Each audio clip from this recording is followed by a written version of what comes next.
Hedge lucerne ಅಥವಾ ಬೇಲಿ ಮೆಂತೆ, ಕನ್ನಡದಲ್ಲಿ ದಸರಥ್ ಹುಲ್ಲು ಅಂತಾರೆ, ಮತ್ತು ಹಿಂದಿಯಲ್ಲಿ ದಸರಥ್ ಕಾನ್ಸ್ ಅಂತಲೂ ಇದಕ್ಕೆ ಕರೀತಾರೆ.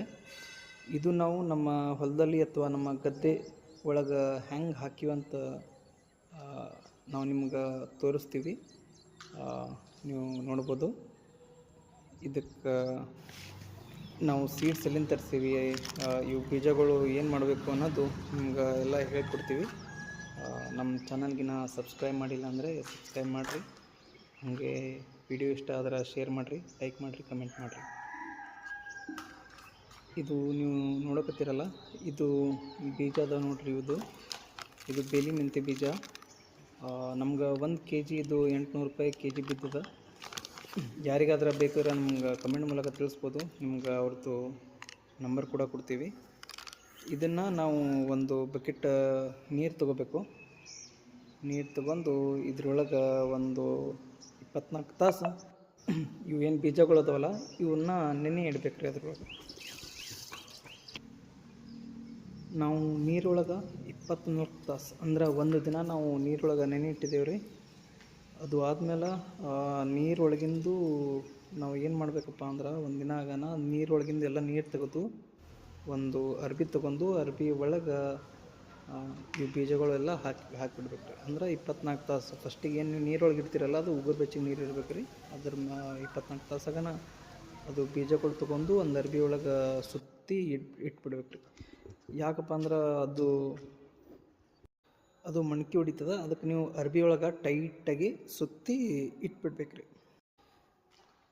ಎಷ್ಟು ದಿನ ಅದ್ರೊಳಗೆ ಸುತ್ತಿಡ್ಬೇಕಂದ್ರೆ ಮತ್ತೆ ಒಂದು 24 ತಾಸು ಅರ್ಬಿ ಒಳಗೆ ಕಟ್ಟಿಡ್ಬೇಕು ರೀ. 24 ತಾಸು ಆದ ನಂತರ ನಿಮಗೆ ಮಣಕೆ ಹೊಡೆದಿದ್ದು ಕಾಣ್ತಿರ್ತಾವ. ಮಣಕೆ ಹೊಡೆದಿದ್ದು ಮೀನ್ಸ್ ಒಂದು ಸಣ್ಣಗೆ ರೂಟ್ಸ್ ಅದ್ರೊಳಗೆ.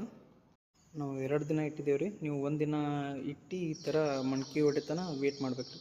ಯಾವಾಗಿದು ಹಿಂಗೆ ರೂಟ್ಸ್ ಟೈಪ್ ಬರ್ತದ ಅವಾಗ ನೀವು ಒಯ್ದು ಇದನ್ನು ಬಿತ್ತು ಬಿಡ್ಬೇಕು ರೀ ಹೊಲದೊಳಗೆ. ನೀವು ಹೆಂಗೆ ಬಿತ್ತೀರಿ ಅನ್ನೋದು ನಾವು ಒಂದು ಸ್ವಲ್ಪ ನಿಮ್ಗೆ ವಿಡಿಯೋ ಒಳಗೆ ತೋರಿಸ್ತೀನಿ ರೀ, ನಾವು ಹೆಂಗೆ ಬಿತ್ತೀವಿ ಅನ್ನೋದು. ಇದನ್ನು ನೀವು 1 ಇಂಚ್ ಅಷ್ಟೇ ಗುಮ್ಮೊಳಗೆ ಇವು ಬೀಜಗಳನ್ನು ನೀವು ಹಾಕ್ಬೇಕ್ರಿ.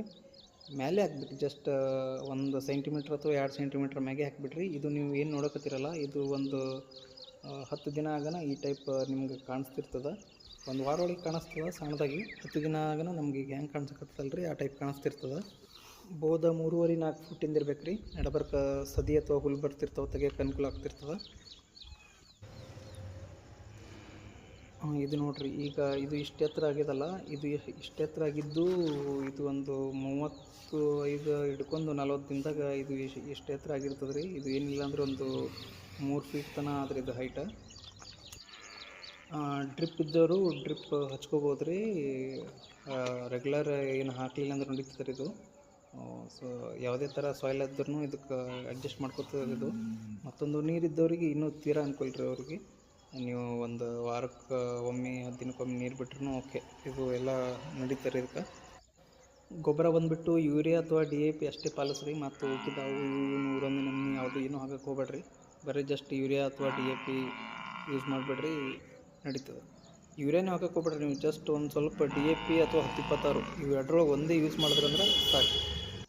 ಇದು ಬೇಲಿ ಮೆಂತ್ಯದ್ದು ಏನೇನು ಉಪಯೋಗಗಳದವಪ್ಪ ಅಂದ್ರೆ, ಇದು ಕುರಿ, ಹಸು, ಆಕಳ, ಆಡು ಮತ್ತು ಮಲ್ಗಳಿಗೆ ಇವು ಏನು ಜಾನುವಾರುಗಳು ಅದಾವಲ್ಲ ರೀ, ಇವಕ್ಕೆ ಭಾಳ ಹೈ ಪ್ರೋಟೀನ್ ಇರೋ ಫುಡ್ ಅದ್ರಿ. ಅದು ಪೌಡ್ರ್ ಅದ ರೀ.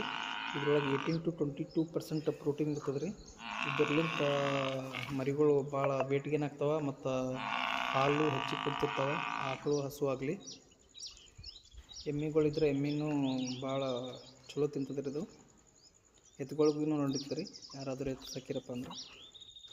ಕುರಿಗಳಿಗೆ ಮತ್ತು ಆಡುಗಳಿಗಂತೂ ಭಾರಿ ಫುಡ್ ರೀ ಇದು. ನೀವು ದಿನಕ್ಕೆ ಒಂದು 2 kg ತನಕ ಅವಕ್ಕೆ 2 ಟೈಮ್ ತಿನ್ನಿಸ್ಬೋದು ರೀ, ಮಧ್ಯಾಹ್ನ ಮತ್ತು ರಾತ್ರಿ. ಬೇಲಿ ಮೆಂತ್ಯಲಿಂದ ಮತ್ತೊಂದು ಏನಪ್ಪ ಅಂದ್ರೆ ಸಾಯಿಲ್ ಒಳಗೆ ನೈಟ್ರೋಜನ್ನು ಬರ್ತಿರ್ತದೆ ರೀ. ಇದ್ರಲಿಂತ ಬಾಜು ಏನು ಬೆಳೆ ಇರ್ತಾವೆ ಅವನು ಒಂದು ಸ್ವಲ್ಪ ಚಲೋ ಬೆಳಿತಾವೆ ರೀ ಇದ್ರಲಿಂತ. ನೀವೇನಾದರೂ ಕುರಿ ಸಾಗಾಣಿಕೆ, ಆಡು ಸಾಗಾಣಿಕೆ ಮಾಡಿರಂದ್ರೆ ನಿಮ್ಮ ಹೊಲದಾಗಿದ್ದು ಫಿಕ್ಸ್ ಇರಬೇಕು ರೀ. ಇದು ಭಾಳ ಅವಶ್ಯಕತೆವಾದಂಥ ಪೌಡ್ರ್ ಆದ್ರೆ ಇದು.